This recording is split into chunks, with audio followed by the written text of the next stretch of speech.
I'll give you time. Your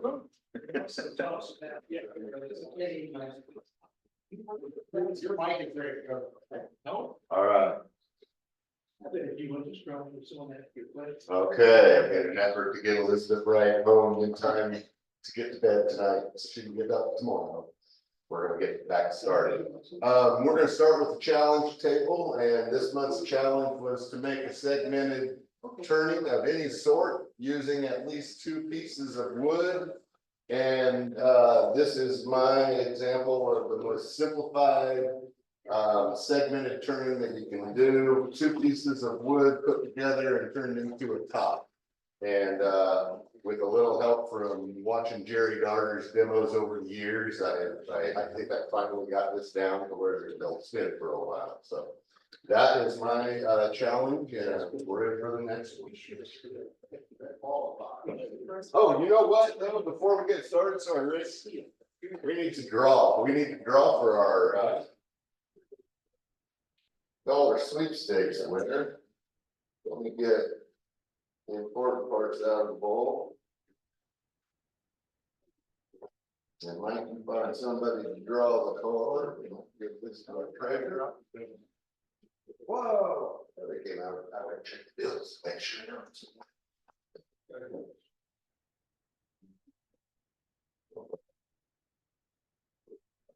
Okay, great. All right.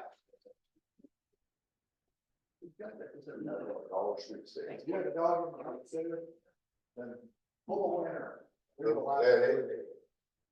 729. 729. Who's got the last 3 numbers? 729.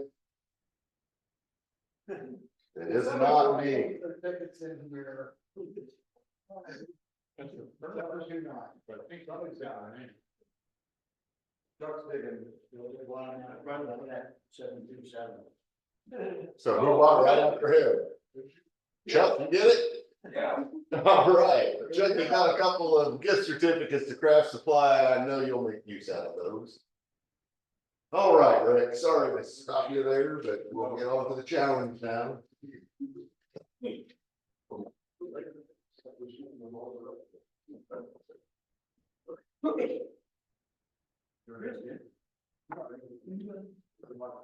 Okay, this is this met the challenge. It's 2 pieces of wood that are glued together. I saw this demonstrated in SWAT by Jim Duxbury using this Douglas chuck, and he showed how to glue the wood together, cut it on the diagonal, and glue it back together. So I tried it and did it. This also meets the criteria for next week, so I guess I'm going up with it.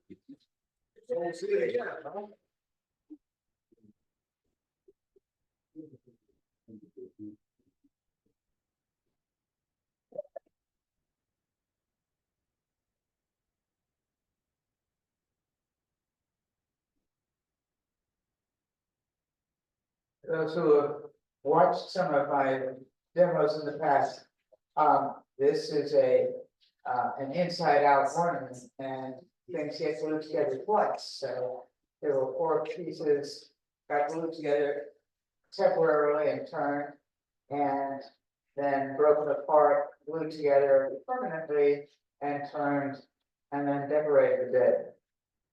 So probably by next year, I'll get something that looks more like segmented work.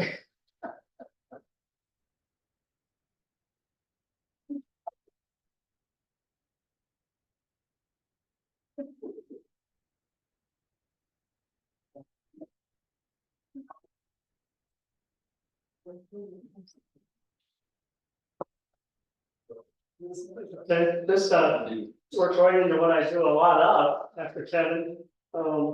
This ladder has a total of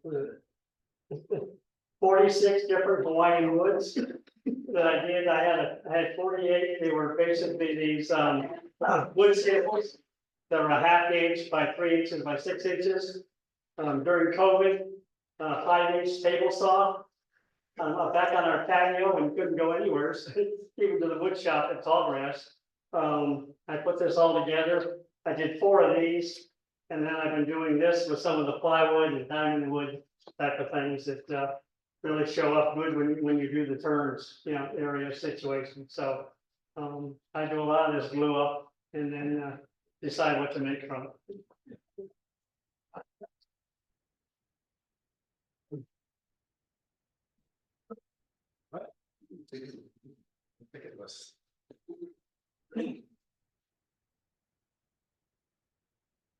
Well, 1979, I made this bowl, which isn't quite like Kevin and Ed's. This is square minted, because all the pieces in it are square.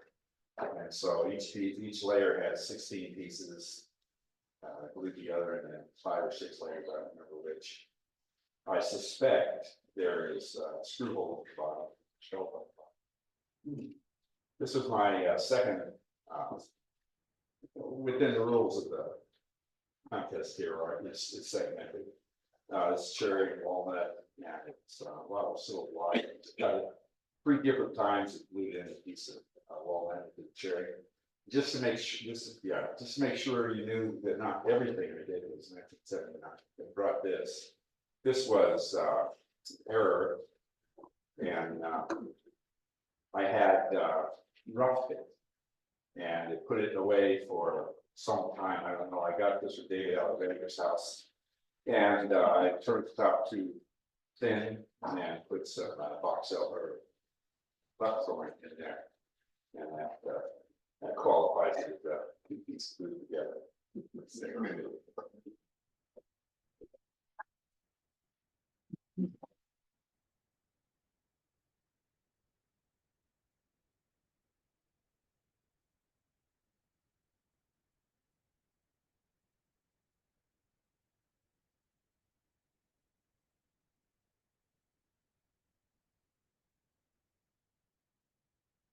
Well, I started out doing 90.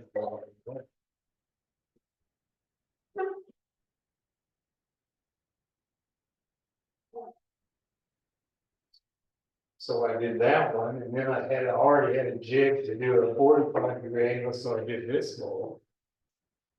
Out of the same woods. And then just to see if I could actually do it, I built another jig to do a 22.5-degree angle. I mean, it didn't go together real well. If I want to do it real well, I need more tools and a bigger shop, so. But it was interesting. I mean, it looked good on the shelf as long as nobody picks it up and looks at it. Would you use that to cut your angles with? Table saw? Yeah. Okay. Nice job. I mean, it's all pieces of what I got laying around the house. Makes me use segmented project. Yeah, all kinds of stuff from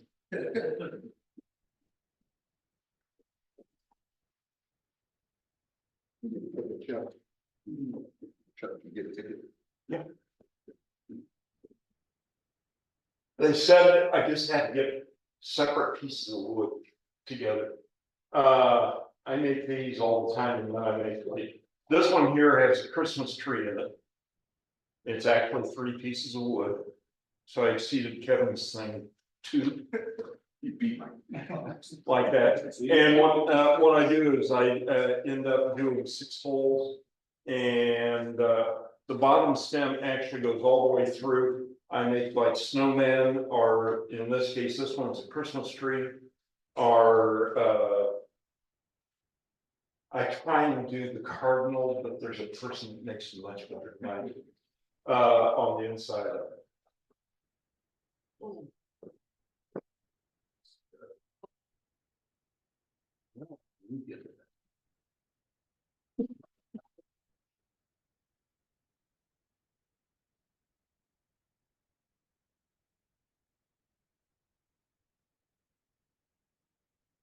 This is the box that I made from cutoffs from shooting.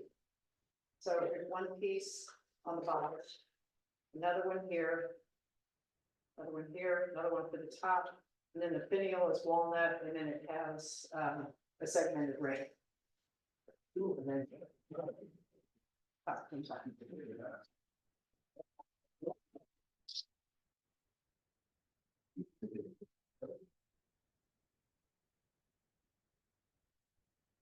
Walnut and maple scraps glued together and linseed oil.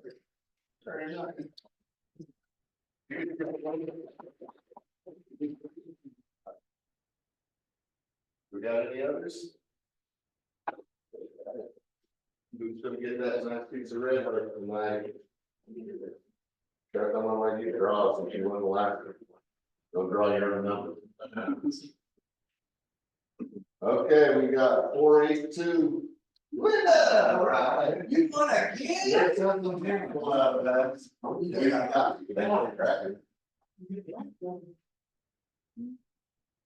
Here you are.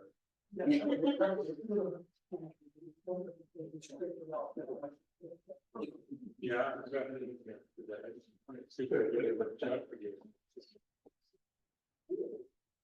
All right, congratulations, Linda. Got a nice piece of red heart. We'll see what you do with it. We're gonna move right on then, get to our show and tell table. So if you brought something up for show and tell, go on up there and Don, we're gonna have to get a small truck to get your stuff over here, but we'll get it over here. This started out to be proof of concept. I saw a split turning, so I wanted to try it. This is just two pieces of pine that I glued together, turned the outside, broke them apart, turned it around, turned the inside, and painted it. I didn't like the pine itself, so it's an example of split turning, and I can do it, so I got to see what else I can do with it now.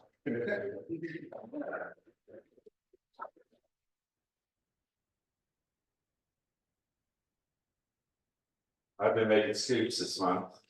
I think I've shown this before. This is turned on 5 axes, well, 4 axes and 5 mounts. And when I first started learning this, someone had shown me a way to do it with where you only change the axis. You still change the axis the same number of times, but that's not how to say this. This part doesn't change its center, but this one goes through a couple of variations. And so I didn't, it's the only wood turning class I've ever taken. And of course I didn't want to make it, they wanted to make it. So what I did essentially was started making these instead of this. I started doing this for fun, just seeing what kind of different variations I could get out of it. And I think one of the things that makes it interesting is this little swell in the handle. There's a lot of different things you can do with this end. This is, these two are the goggles. If I were to do a class and it were a basic class, this is what I would teach. This is essentially a goggle where you cut the platform on it and cut the side off, and it makes a scoop. And there's a lot of things you can do with it. This one actually took longer than any of the other. I don't know how many I've made, 60 or 70 scoops to make, and that's because this was essentially a ring, right? And I hollowed underneath and then cut away everything else. Had file and sand it, and that took longer.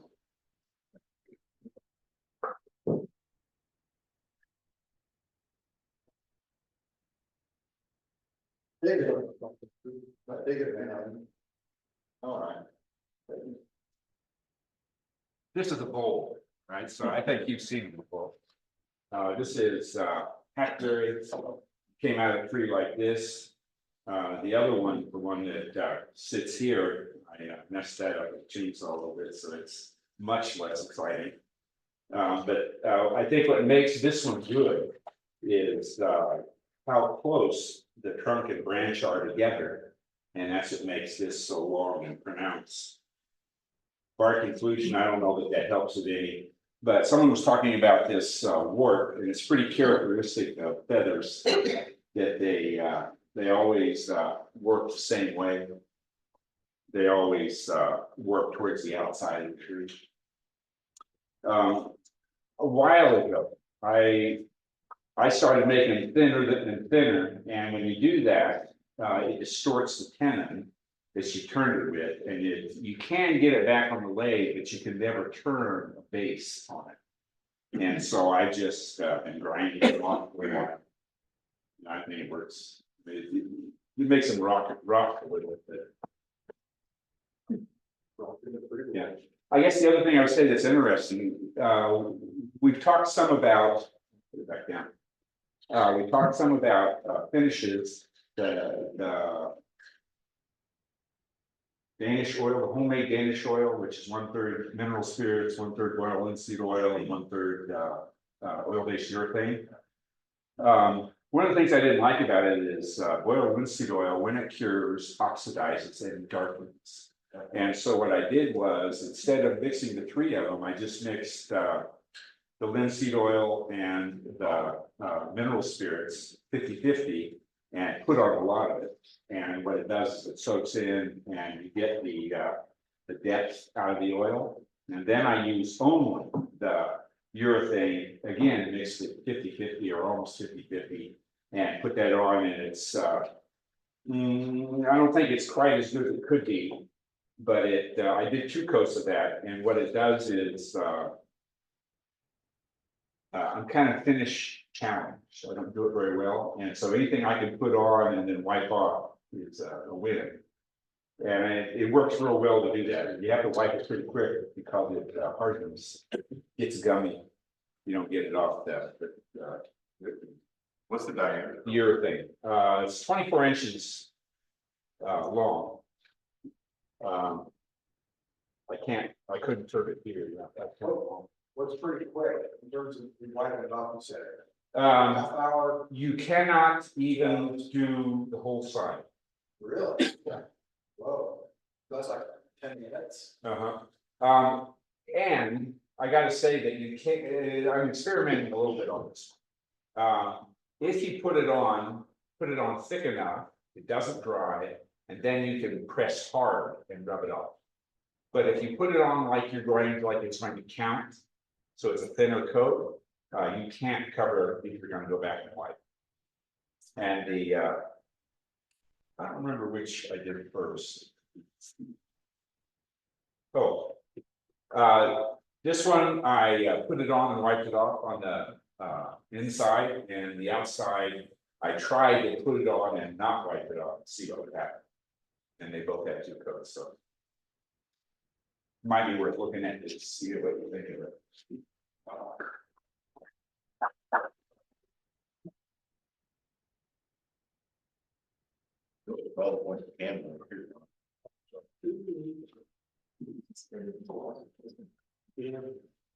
You want this one? No, I'm gonna leave that one.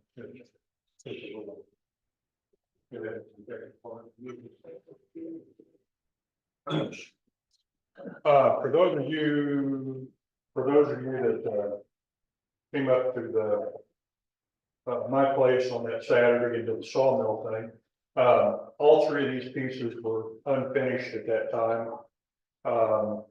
The fish piece I did for a carving show, and I brought it mainly because the base on it is a hollow form that's been cut away to make that shape, and I thought it made a neat, display piece for that particular fish. And then there's some shrimp that are laser engraved on the top of it. But I finished that piece right after we had that Saturday at my place, and then right after I got back from that show, I started on a couple of things that I wanted to do for SWAT. And so I had a little over a week, and so that one was start to finish in a week's time. And then this one was I had this hollow form sitting around for a long time unfinished, and I wasn't in love with the shape of it in general, and this part was kind of interesting, but it had this whole area on the back that was kind of plain. And so I've looked at this thing for a couple of years trying to decide something to do with it. And I had the idea of doing, the stained glass idea where, you look through the inside and then the same images around on the back side. And I'm not thrilled with the way it came out, but it was a starting point for an idea that I had. This one was of course, it started out as a hollow form that looked like that. I cut the bottom off to where it would go flat, and then just started playing around with how big the fish were gonna be, how they were gonna be connected to it to tie it all together. This was out of sycamore, and sycamore is surprisingly strong when you start cutting it up. I've done a couple of these other pieces out of basswood, and I actually like the sycamore a lot better, as far as how strong it is. And so the wood branch on top was just a means to tie these two fish together. The front end up here, I had originally envisioned 3 or 4 minnows out front, and with a week's work on it, it got worked down to just one minnow out front. But anyway, it was a neat experiment for a horizontal idea on one of these fishes. Just out of curiosity, Don, how did you do on this? That took third in the world at the wood carving. It's fantastic. Can you carve salmon out of basswood? You can, but they have a hair lip. They have a hair lip on the top.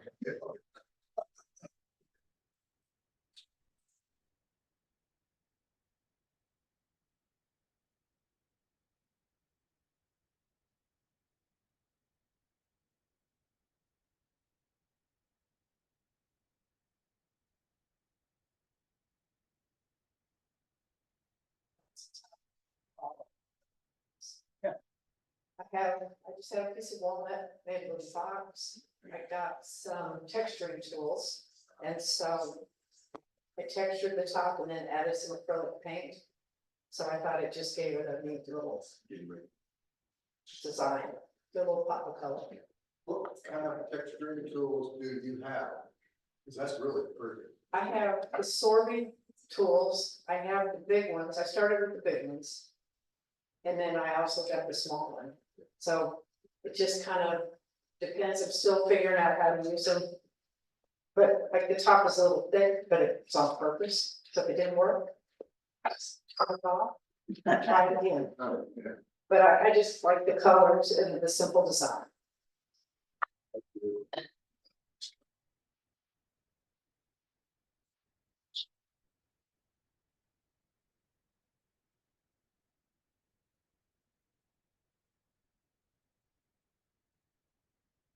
I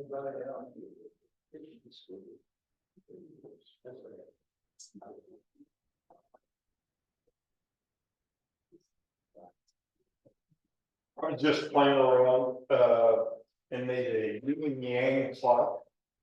Found a mechanism that was destroyed.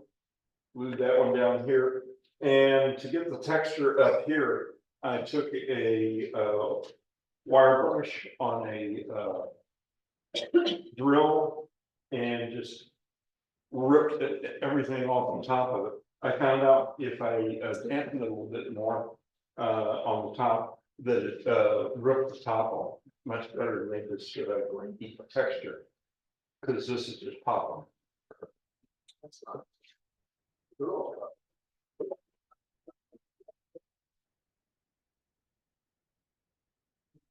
Any more ShowNTell?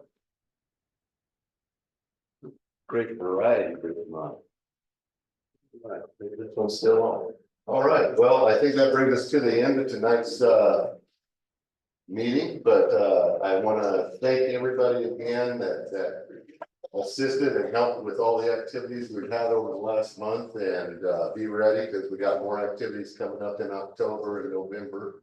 So thanks for all the help, and we hope to see you all next month. And if, one thing that I think I have them in my notes, and I must have skipped a note, but we are offering through the end of the year, a half price membership. So if you've got any friends that were thinking about it, now'd be a good time to get them in and let them have the winter time. It's always a great time to be a tournament because, you can get out of the weather. And spend your days behind the way. You don't have to know that. Yeah, you don't have to mow the grass. You don't have any excuses in the winter. So I will see you all next month, and thank you. If we can get some assistance in getting the chairs back up, that'd be great. And if anybody has any questions, let me know. Thanks, Rob. Unless you want more demos like the one we had tonight, come up with some ideas.